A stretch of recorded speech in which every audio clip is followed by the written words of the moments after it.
конечно, разные периоды есть свои эпизоды, да, свои этапы развития. Я вчера в интервью говорил об этом.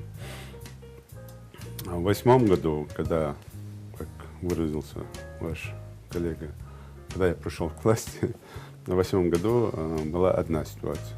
Она была тяжелая, это было очень сложно. И можно говорить там, если я сейчас скажу, что мне выдалось самое тяжелое, конечно, я не прав. Почему? Потому что, наверное, всегда самое тяжелое у первых. Всегда это так было. Кто начинает, у первых, у них всегда тяжелее всего. Но при этом я не буду делить, там, кому тяжелее досталось там, из 3 руководителей, там, мне или Руслану, или там, Мураду. У всех свои этапы были, у всех были свои трудности.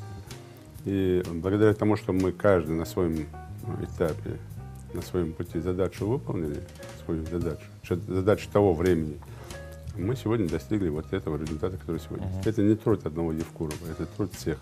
И не труд 3 глав субъектов там, или 3 глав республик. Это труд всех команд, которые стояли. Это труд всего народа.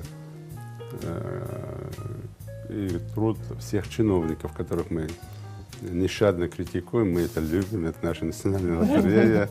Покритиковать, даже если мы сами ничего не делаем, но все равно нам это приятно, когда мы чиновника там критикуем за спиной. Это да. Но тем не менее, это огромный труд. И нам надо понимать, что за 25 лет мы достигли сегодня от того, что мы сейчас видим по республике.